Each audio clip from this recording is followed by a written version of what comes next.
መከላከያ እየተናደ ነው። ፋኖም ድል እየቀናው ከጊዜ ወደ ጊዜ ትጥቁን አጠናክሮ መቀጠሉ ተገለጸ። ከመሸ ከአንድ ቲም በላይ የሚሆኑ የሰራዊቱ አባላቶች ፋኖን መቀላቀላቸው ነው የተገለጸው። ከሸበል በረንታ መርገጭ ከተማ ያገዛዙ ሰራዊት 601ኛ ኮር 52ኛ ክፍለ ጦር 5ኛ ሬጅመንት ቀኝ መሐንዲስ የነበሩ ያገዛዙን በመክዳት ነው ቴዎድሮስ እዝ 20ኛውን 201ኛ ኮር 64ኛ ክፍለ ጦር መቀላቀላቸው የተገለጸው። በዚሁ መሰረት አማኑኤል የሸዋስ፣ ነጻነት አበበ፣ ማሩ ውለታው በተጨማሪም በደራ ወረዳዎችም የሚገኙ የአገዛዙ ሰራዊት 6ኛ እዝ 601ኛ ኮር እና 605ኛ ኮር 26ኛው ክፍለ ጦር 1ኛና 5ኛ ሬጅመንት አባል የነበሩ መሆናቸውን ታውቋል። በሌላም በኩል ዮሐንስ ምስጋናው፣ ግዛቸው ክንፉ፣ ደሳለኝ ደሞዝ፣ ብርሃነ ጥላሁን፣ ሙሀባ እንዳልኬ፣ ሞገስ ዳዊት ዋልልኝ ይበል የተባሉ ከሰሜን ሸዋ ደራ ወረዳ እልኩራ ቀበሌ ያገዛዙ ሰራዊት በመርዳት 64ኛው ክፍለ ጦር በሰላም መቀላቀላቸው ነው የተገለጠው። በሌላም በኩል የአብይ 57 ክፍለ ጦር አባል ወታደር ያገዛዙን አማራ ጨቋኝ፣ አማራ ጨፍጫፊ ስለሆነ የአማራ ፋኖ ለመቀላቀል መወሰኑንም ገልጧል። ብዙዎቹ የመከላከያ አባላቶች በመከላከያ ውስጥ እየተደረገ ያለውን ዘረኝነት፣ ጎጠኝነት የተሞላበትና እንደዚሁም ደግሞ በንጹሃን ላይ እየተፈጸመ ያለውን ግድያ በመቃወም መከላከያን እየጣሉ ፋኖ መቀላቀላቸውን የተገለጸው። በብርሃኑ ጁላ ጦር እስከ ሙሉ ትጥቁም በመክዳት ሰራዊቱን የተቀላቀለ ወታደር በላይነህ ይበልጤ መኮንን የጎንደሬው በጋሻው ክፍለ ጦሩን በመቀላቀል ለመታገል መወሰኑን አስረድቷል። ወታደር በላይ ይበልጥም ይህንን በተመለከተ እንዲህ ስል እጁን ከሰጠ በኋላ ተናግረዋል። በላይነህ ይበልጤ መኮንን እባላለሁ። ያለሁት አሁን ከፋኖች ጋር ነው። ከአማራ ልዩ ኃይል ፋኖ ጋር ነው ያለሁት። ቀደም ስራዬ መከላከያ ሰራዊት ነበረ። የመከላከያ ሰራዊት አህዴ 57ኛ ክፍለ ጦር 4ኛ ሬጅመንት በነበርኩበት መሐንዲስ ነበርኩኝ። ከ4ኛ ሬጅመንት መሐንዲስ ወጥቼ በተደጋጋሚ ጊዜያቶች በመከላከያ የሚደርስባቸውን በደልና ግፍ በተለይም አማራ ወታደሮች ላይ እየከፋ በመምጣቱ ብዙዎቹ ጥለው በመቀላቀል ላይ ናቸው ፋኖን። ከዚህ በኋላ ይህንን ገዳይ ስርዓተ መንግስት የምንደግፍበትና ከሱ ጋር የምንቀጥልበት ምንም አንዳች ነገር የለንም ሲሉ ነው የገለጹት። ከዚህ በኋላ የመከላከያ ኃይሉ እየፈራረሰ ወደ ፋኖ የመቀላቀሉ ብዛትም እየጨመረ መምጣቱም ተገልጿል።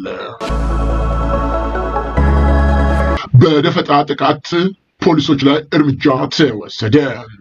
የአማራ ፋኖ ብሔራዊ ኃይል በአማራ ቀጠና ቴዎድሮስ እዝ 201ኛው ክፍለ ጦር 64ኛውና 74ኛው ክፍለ ጦር በሸበል በረንታ ወረዳ ገዳያሱ ቀበሌና መርጦ ለማርያም ተጋድሎ ሲያካሄድ ከቆየ በኋላ ድል መጎናጸፉ ነው የተገለጸው። በሸበል በረንታ ወረዳ ወጥፋ ጎጥ ህዳር 24 2018 ከሌሊቱ 8 ሰዓት በነበረው የጨለመ ጨበጣ ውጊያ ነው በርካታ የሰራዊቱ አባላቶች ሲደመሰሱ በረከት ታደሰ የሚባል ያገዛዙ ሰራዊት አባል በንስሮች በላይ ዘለቀና የሽፈራው ገርባው ልጆች የተማረከ ሲሆን መርጦ ለማርያም ላይ 2 ፖሊሶችን እርምጃ መወሰዱና ጀብዱ ሰርተው መውጣታቸው ነው የተገለጸው። ፋኖቹ በውጊያው 64ኛው ክፍለ ጦር አመራሮችና ጥምር ጦሩ እና 1ኛ ሬጅመንትና ሸበል በረንታ ደጀን ህዝቦች ተሳትፈዋል። በውጊያው ላይ ከፍተኛ ድልም ተጎናጽፈዋል። ሁለቱም የአማራ ፋኖ አደረጃጀቶች የተሳተፉበት ለተከታታይ 2 ቀናት በወሰደው የተቀናጀ ተጋድሎ ጀግናው የአማራ ነጻ አውጪ ፋኖ በአገዛዙ ሰራዊት ላይ ታላላቅ ድሎችን በመቀዳጀት ወታደራዊ ጠቀሜታ ያላትን ደገር ከተማን መቆጣጠሩ ተገለጸ። የአማራ ፋኖ ህዝባዊ ድርጅት አፋሕድ እና የአማራ ፋኖ ብሔራዊ ኃይል አፋብኃ እዞች በተውጣጡ ሻለቆች ለተከታታይ 2 ቀናት በተደረገ በአይነቱ ለየት ያለ ቅንጅት ኦፕሬሽን ነው ጀግናው የአማራ ፋኖ ሰራዊት ራሱን የሀገር መከላከያ ሰራዊት ብሎ በሚጠራው ኃይል ላይ ድል መቀዳጀቱ የተገለጸው። የአማራ ፋኖ ህዝባዊ ድርጅት እንደዚሁም ደግሞ የአማራ ፋኖ ብሔራዊ ኃይል በጋራና በአንድነት መስራት ከጀመሩ በኋላ ትላልቅ ድሎች እየተቀናጁ መሆኑን ታውቋል።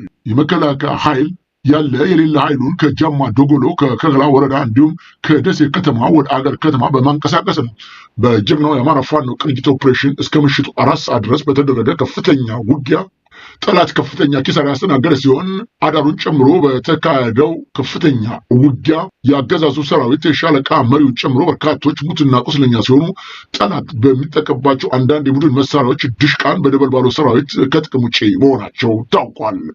በዚህም ከባድ ምት የተደናገጠው ጠላት በወሎ ቤተ አማራ ደገር ከተማ አቅራቢያ የሚገኘውን ደንጎ ተራራ ዙሪያ ያለውን ጥብቅ ደን በሞርተር በዙ 23 እና በቢኤም በማጥቃት አውድሞታል። በወሎ ቤተ አማራ ሰፊ ቀጠና በመሸፈን በደገርና አካባቢው ላይ በተካሄደ የተቀናጀ አውደ ውጊያ ነው አፋሕድ ወሎ ቤተ አማራ ጠቅላይ እዝ፣ ጎጃም ጠቅላይ ግዛት እዝ እና ሸዋ ጠቅላይ ግዛት እዝ የእዙ ቃኝ እንስር ሻለቃ የአጼ አምደ ጽዮን ኮር የአጼ ዳዊት ክፍለ ጦር ቃኞች የኮሩ ቃኞች እንዲሁም የአጼ ዳዊት ክፍለ ጦር የታደለ ጠና ሁለተኛ ሻለቃ በጠላት ላይ በወሰዱት የጋራ ኦፕሬሽን ነው ታላቅ ድል በመጎናጸፍ ወታደራዊ ጠቀሜታ ያላትን የቤተ አማራ ደገር ከተማ በቅንጅት ተቆጣጥረዋታል። በጋራና በአንድነት በሚደረጉ ተጋድሎች ውጤቱ እየመጣ መሆኑን ታውቋል።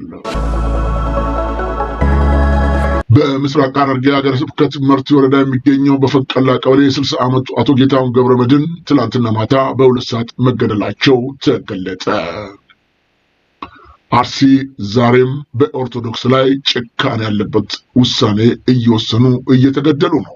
መንግስት ማንም ሊደርስላቸው አለመቻሉ እውን በሀገር ውስጥ መንግስት አስተዳደር አለ ወይ ያስብላል ብለዋል ብዙዎቹ። እንደ ጅረት የሚፈሰው የአርሲ ኦርቶዶክስን ሞት ሊያስቆመው የሚችል ኃይል አልተገኘም። በፍጹም መንግስት የሚታገሉና ድምፅን የሚሆኑ ሰዎች በማሰር ግድያውን ያለምንም ከልካይነት ለማስቀጠል ቆርጦ እየሰራ እንዳለ ነው ከስፍራው የደረሱን መረጃዎች የሚገልጹት። በሀገር ውስጥ ያሉ ኦርቶዶክሳውያን መብቱን ለመጠየቅ መተንፈስም ቢሆን ያለ እኔ ፈቃድ አትችሉም እያለ ያለው ስርዓቱ በመፍራት ዝም ቢልም እንኳን ቢያንስ ጊዜያዊ ነፃነት ያለው በውጭ ያለው ኢትዮጵያ ኦርቶዶክሳውያን ጉዳዩን አምርሮ ያለዘበት ነገር በእጅጉ የሚያሳዝን ነው ሲሉ ወቀሳቸውንም አቅርበዋል። ከዚህ የተነሳ የወገኖቻችን ደም የምስኪንና የደራሽ የሌላቸው ኦርቶዶክሳውያን ደም በሁላችን እጅ ላይ ይገኛል። ለምንድን ነው ይህ ሁሉ ግፍና መከራ በህዝቡ ላይ እየደረሰ ዝምታ የተመረጠው ሲሉ በተለይም ወላጆቻቸው ያለቁባቸው የእምነቱ ተከታዮች ቅሬታቸውን በቤተ ክርስቲያኒቷ በሲኖዶሱ እንደዚሁም በምዕመናኖቹ ላይ ሁሉ አንስተዋል። መንግስት ምንም ሊደርስልን አልቻለም። ይሁን እንጂ በሀገርም በውጭም ያላችሁት ይህንን ጉድና መከራ እያያችሁ ለምን ዝም አላችሁ ሲሉ ቅሬታቸውንም አሰምተዋል። ኢትዮጵያ ግብጽ ለመተው እየከበዳት ያለውን የቀኝ ግዛት አሻራ የምታስተናግድበት ቦታ የላትም ሲል የውጭ ጉዳይ ሚኒስትር ባወጣው መግለጫ አሳወቀ።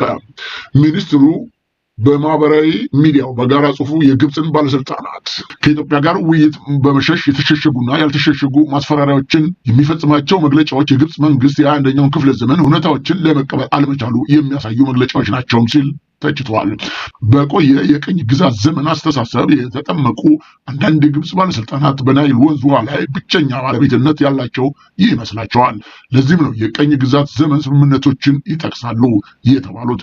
ታሪካዊ መብቶችን በተደጋጋሚ ይጮዋሉ በማለት በኢትዮጵያ ብቻ ያተኮረ ሳይሆን በሌሎችም የአፍሪካ ቀንድ አካባቢዎች ላይ የሚካሄደውን የመረጋጋት ማናጋት ዘመቻ ያካሄዳሉ ሲል ወንጅሏል። ይህ የአካሄድ የተሳሳተ ሲሆን የአስተሳሰብና አመራር ውድቀት ነው ብሏል በመግለጫው። በወሎ በለጋሃዲ ወረዳ የነዳጅ ክምችት በተፈጥሮ እየፈነቀለ ለአገልግሎት መብቃቱ ተገለጸ።